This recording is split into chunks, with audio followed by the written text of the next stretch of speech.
For about 20 years, there was a simple rule in skincare. If you wanted the best, you paid the most, and the most came from a French or American luxury house with a name you'd known your whole life. That rule is quietly breaking, and the brands breaking it are coming from Korea, where they've been doing something the luxury counters never had to, competing on what's actually in the bottle. Let me show you what's happening, what's worth buying, and why the moment to buy it may be shorter than you think. Quick, honest note first. Some links below earn me a small commission at no cost to you, and I'm telling you the truth either way.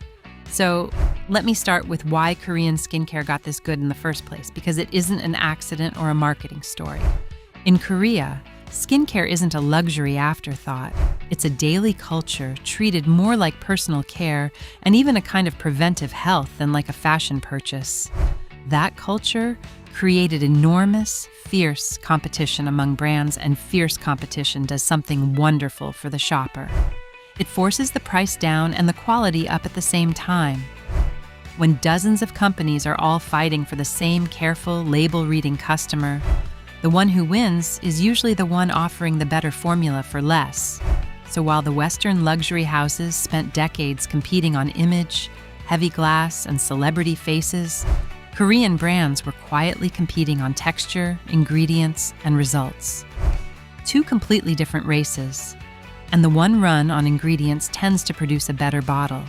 There's a second reason, and this one genuinely matters for skin after 45. Korea is years ahead of the United States on sunscreen. Because of how the rules work here, American sunscreens are stuck using a short list of older filters, while Korea has access to newer, more elegant ultraviolet filters that feel lighter, protect beautifully, and don't leave that heavy white cast. So a Korean daily sunscreen can feel like a lovely moisturizer and still give you the protection that, as you know if you've watched my other videos, is the single most important thing you can do for your skin. That's not hype. That's a real structural advantage. The United States has not approved a genuinely new sunscreen filter in decades, while the rest of the world, Korea very much included, moved on to better ones. So this isn't Korean marketing beating American marketing. It's newer science. Meeting older rules and your skin gets to enjoy the difference. So let me get to the part you came for. What's actually worth buying? And I'm going to organize this the honest way, by what the ingredient does, not by what's trending. Let me start with the category that put Korean skincare on the map for many women. Gentle, barrier-loving hydration. Look for essences and serums built around ingredients like centella, sometimes called cica, which calms redness and supports healing.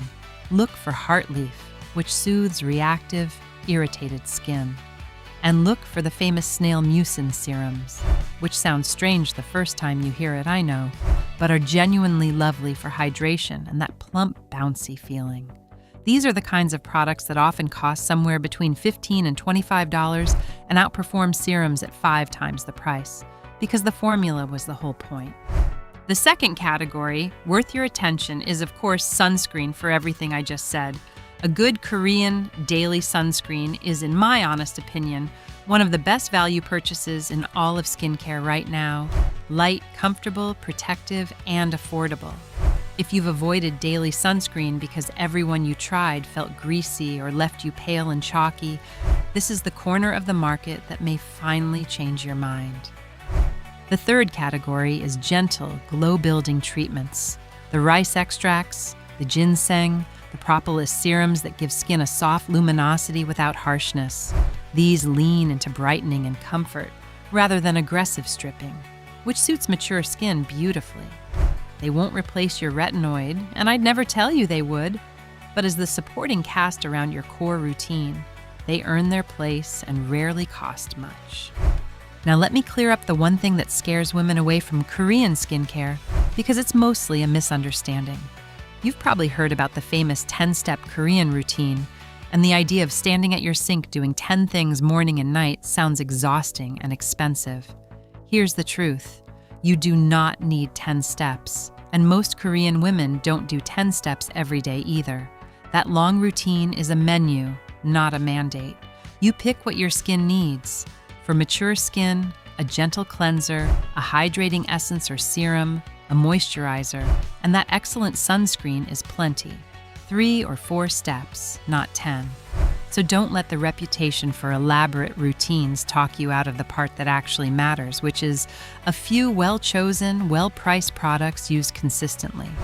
And let me show you exactly how to fold this into what you already do, because you don't have to throw out your routine and start over. Keep your proven core, your retinoid at night, your moisturizer, your morning sunscreen. Then, where Korean products genuinely shine is in the gentle in-between steps.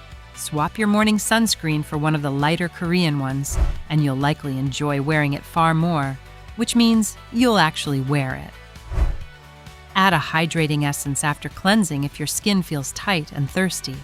Use a calming centella or heart leaf serum on the days your skin is red or reactive, perhaps the morning after your retinoid. That's it. You're not replacing your strategy, you're upgrading the comfortable hydrating layers around it for a fraction of what the counter charges. There's one more quiet advantage worth naming. Because these brands compete so hard on the label, many of them are unusually transparent about exactly what's in the bottle and how much, often printing the active ingredient and its percentage right on the front. After years of squinting at vague Western packaging that tells you nothing about strength, that kind of plain honesty is genuinely refreshing. And it's a habit the whole industry would do well to copy. Now, here's the part of the title I need to be honest about, because I will not sell you false urgency. I can't promise you exact prices on an exact date, and anyone who does is guessing. But I can show you the direction things are moving, and the direction is clear. Here's what's happening. As Korean skincare gets more famous in the West, 2 things are pushing prices up. First, status. The moment a brand becomes the thing everyone's talking about, it gains the confidence to charge more because it no longer has to win you on price alone. We have watched this happen to countless brands. They start as the smart insider's bargain and slowly become the expensive name everyone knows. Some Korean lines are already doing this, repositioning themselves from affordable hero to premium darling. And Korea already has its own true luxury houses, with creams that cost as much as any French jar, so the ceiling is real. Second, the cost of simply getting these products to you can rise through shipping, through import costs, through the ordinary friction of selling across the world. None of that is a conspiracy. It's just what happens as a small bargain brand becomes a big global one. So the honest version of the headline is this: the rock bottom prices on the best Korean skincare are a feature of this particular moment, the window where the quality has arrived, but the status pricing hasn't fully caught up.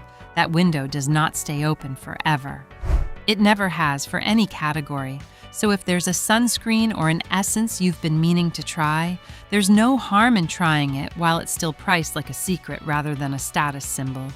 But let me also protect you from the other mistake, because honesty cuts both ways. Do not run out and buy 10 Korean products in a panic because a video told you prices might rise. That's just the old impulse buying trap wearing a new outfit. The smart move is never to stockpile. The smart move is to replace what you already use and love with a better value version, one at a time, and to try one new thing when you have a genuine reason to. A bargain you didn't need is not a bargain. It's clutter you got a discount on. The fastest way to waste money in skincare has never been buying the expensive thing. It's buying the cheap thing you were never going to use. And one more honest caution, because reactive skin is common after 45. Newer and cheaper doesn't mean automatically gentler. Some Korean products lean into fragrance and lots of botanical extracts, which a sensitive face may not love. So the same rule applies that always applies. Read the back of the bottle, not the front, and patch test on the inside of your wrist for a few days before you trust anything new on your face. The country of origin doesn't change those 2 habits. Nothing does. So let me bring it home. The old rule that the best skincare costs the most and comes from a famous Western house is breaking, and Korean brands are the ones breaking it because they've spent decades competing on the formula instead of the image. The best value right now is in their gentle hydrating serums, their genuinely superior sunscreens, and their soft brightening treatments, most of them priced like a secret. That secret pricing is a feature of this moment, not a permanent state, so trying what you're curious about now is reasonable. But buying in a panic is not. Replace what you use with something better and cheaper, one bottle at a time. Read the label like you always do, and let the ingredients, not the country and not the urgency, make the decision. That's the honest truth about the brands beating luxury. Buy on value, not on fear, and you come out ahead no matter what the prices do next. The luxury houses earned their reputations in an era when you simply couldn't see what you were paying for.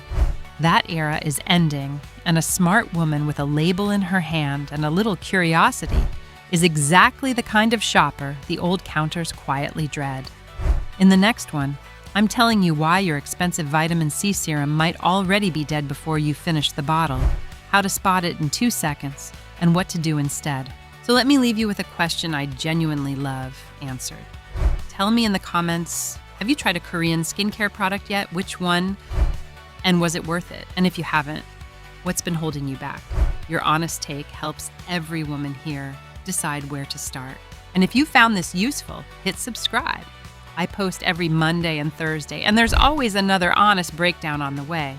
Links to everything I mentioned are in the description below.